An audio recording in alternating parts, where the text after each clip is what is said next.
Muy buenos días a todos. En el episodio de hoy vamos a hablar un poco sobre cómo le fue a los bancos argentinos en el tercer trimestre del 2025. Y lo más importante es que no hace falta que sepas sobre cómo leer un banco para poder entender este episodio. Aquí vamos a hablar sobre 6 cosas claves: la rentabilidad, el margen de interés, la eficiencia, el crecimiento de los préstamos, la calidad de la cartera y la exposición al sector público. La idea principal de este episodio es que te logres llevar un panorama general de cómo está el sistema actualmente, en base a 3 grandes jugadores: Galicia, BBVA y Superviel. Así que comencemos. Debemos comprender que durante el tercer trimestre de este año hubo un contexto bastante desfavorable para los bancos. El Banco Central subió mucho la tasa de interés en términos reales y llevó los encajes a niveles históricamente altos, en algunos casos incluso por encima del 50% de los depósitos, con una parte importante inmovilizada en efectivo. Eso secó la liquidez del sistema, encareció el fondeo y frenó el crédito. En paralelo, la economía desde septiembre se estaba desacelerando producto de todo el ruido electoral. Eso hizo que el tipo de cambio presionara al alza y que también el sistema decidiese dolarizarse, tendiendo el Banco Central a tomar medidas extremas para contener ese momento. Es por todo esto que es prácticamente imposible pensar de que algún banco podría tener un trimestre normal. Miren, arranquemos por la rentabilidad. Veamos el ROA y el ROE. El ROE es el retorno sobre el patrimonio, es decir, cuánto gana el banco sobre el capital que pusieron los accionistas. Y el ROA es el retorno sobre activos. Esto quiere decir cuánto genera el banco sobre el tamaño total de sus activos. En el tercer trimestre del 2025, la foto es bastante clara. La rentabilidad cayó fuerte para todos los bancos. Por ejemplo, Galicia cerró un trimestre con una pérdida, con un ROE de alrededor menos 4.7% y un ROA negativo. Superviel también reportó pérdidas, con un trimestre negativo que dejó el año acumulado en rojo. BBVA, por su parte, es el único de los 3 que mantiene ganancia, pero con un ROE de apenas un 4.7% y un ROA del 0.7%, muy por debajo de los niveles que mostraba en el 2024. Si lo miramos todo en conjunto, el mensaje es bastante claro. Los bancos siguen operativos, pero el trimestre fue flojo en términos de resultado. La principal razón no es la falta de negocio, como veremos a continuación, sino el impacto que tuvo el contexto regulatorio y sobre todo las tasas de interés. Veamos un poco el corazón del negocio, que es el margen de interés neto. El margen de interés neto mide la diferencia entre lo que el banco cobra por sus activos, que eso le genera interés, contra los préstamos y bonos, y es justamente lo que paga por sus pasivos, sobre todo los depósitos. En 2024 los bancos argentinos mostraban márgenes muy altos, en algunos casos superiores al 25 o al 30%. Esto se daba producto de las tasas reales muy positivas y de resultados fuertes en títulos públicos. En el tercer trimestre del 2025 ese margen se comprimió bastante. Por ejemplo, en Galicia bajó más del 20% a mitad de año, alrededor del 14.5% para este trimestre. En BBVA quedó al 16.7% cuando un año antes estaba al 40 y pico aproximadamente. Y Superviel es el caso más extremo. El margen de interés neto cae al 10.8% cuando estaba a niveles superiores al 20% en el trimestre pasado. Básicamente, ¿qué fue lo que pasó? Podríamos resumirlo en 3 cosas. En primer lugar, la tasa de los depósitos se ajustaron muy rápido hacia arriba porque el Banco Central subió la tasa de referencia y el mercado se puso más exigente. En segundo lugar, los préstamos y muchos activos ajustan mucho más lento. Entonces, por un tiempo, el banco paga caro por la plata que toma y cobra relativamente más barato por la plata que presta. Y en tercer lugar, una parte creciente de los bancos queda atrapado en encajes, que es dinero prácticamente inmovilizado, y eso claramente te come el margen de interés neto.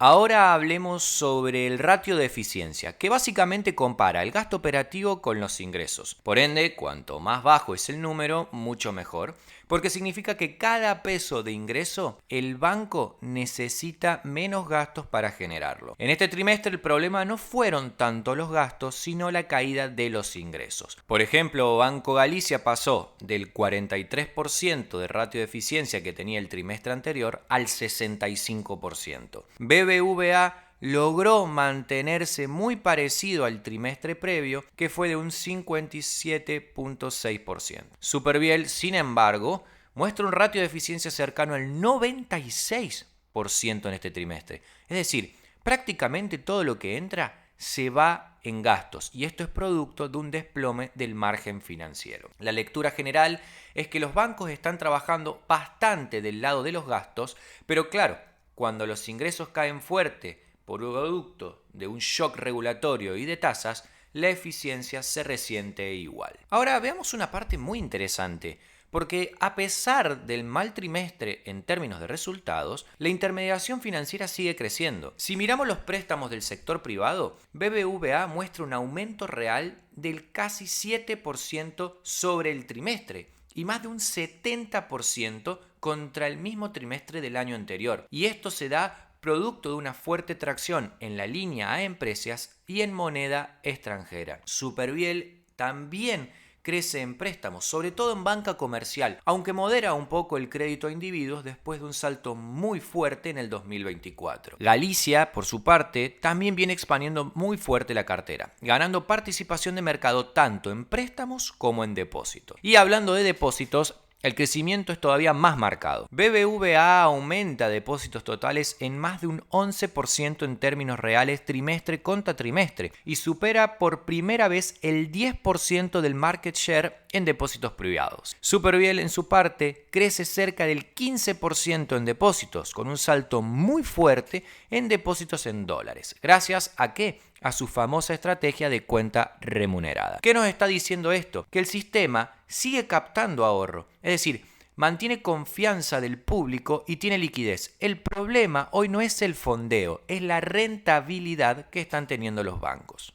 Hablemos un poco sobre la morosidad del sistema, que es básicamente uno de los temas que más preocupa cuando la economía se frena. En todos los bancos se ve una película similar. Después de un 2024 con moras muy bajas, la cartera empieza a deteriorarse, sobre todo en el segmento minorista. Por ejemplo, BBVA cierra el trimestre con un ratio de mora del 3.28% y una cobertura cercana al 100%. Superviel, en su parte, tiene un ratio de mora del 3.9% desde el 2.7% del trimestre anterior. Y Galicia, por su parte, muestra una calidad de cartera del 6.8% y un riesgo de crédito del 12.2%. La fuente del problema es bastante clara: tasas reales muy altas, salarios que vienen detrás de la inflación y familias que llegan justas a fin de mes. Los bancos reaccionan endureciendo criterios de orientación, recortando algo del crédito al consumo y reforzando previsiones. Pero por ahora, la foto es de un deterioro manejable, pero la tendencia es al alza y hay que seguirlo de cerca. Ahora también veamos un tema no menor, que es cuánto los bancos dependen del Estado. En este trimestre la exposición a títulos públicos sigue siendo alta, aunque en algunos casos menor que en el 2024. BBVA tiene alrededor del 16% de sus activos en sector público y casi la mitad de su cartera de títulos ajustadas por Tamar. Eso lo ayuda a defender el margen cuando las tasas suben, pero también lo deja muy ligado al riesgo soberano. Superviel, por su parte, aumenta su cartera de títulos en el trimestre, y es en parte porque los nuevos requisitos de encaje permitían cubrirse con bonos del gobierno. Galicia, en su parte, el peso de los títulos públicos también es relevante dentro del balance consolidado. En síntesis, los bancos están capitalizados y líquidos, pero una porción importante de esa liquidez está invertida en deuda del propio Estado. Eso hace que la salud del sistema financiero y la del sector público estén bastante entrelazadas. Igualmente, es menester comunicarles que los bancos vienen reduciendo su exposición versus años anteriores. Para ir concluyendo, en primer lugar, el tercer trimestre de este 2025 fue un trimestre bastante malo en resultados para los bancos argentinos. Cayó el ROE, cayó el ROA, se comprimió el margen de interés, la eficiencia se deterioró, en algunos casos hubo incluso pérdidas contables importantes. En segundo lugar, eso no significa que el sistema esté frágil. Es todo lo contrario. Los bancos siguen mostrando una muy buena liquidez, depósitos en crecimientos y el ratio de capital que les permite absorber este tipo de shock continúa sin problemas. Por último, el frente a mirar de acá en adelante es doble. Por un lado, ver cómo se recomponen los márgenes a medida que se va normalizando la política monetaria. Esto es algo que vamos a estar evidenciando probablemente ya en el cuarto trimestre de este año. Y por otro lado, cómo evoluciona la mora, especialmente en el segmento de familias, en un contexto donde las tasas reales todavía están altas. A ver, yo creo que este ha sido un trimestre donde los bancos han mostrado lo peor de lo peor. De aquí en adelante, a medida que la economía se vaya normalizando, las tasas se vayan normalizando también y la actividad económica comience a acelerarse luego del periodo electoral, los bancos van a tener que recomponer su balance. Yo creo que, insisto, lo peor ya lo hemos visto en términos de Galicia, BBVA y Superviel. De aquí en adelante solo queda ir mejorando paso a paso. Los préstamos vienen creciendo de manera muy fuerte y los bancos están volviendo a funcionar y a trabajar como bancos. Gracias por escucharme, no olvides compartir y suscribirte para nuevos episodios. Hasta luego.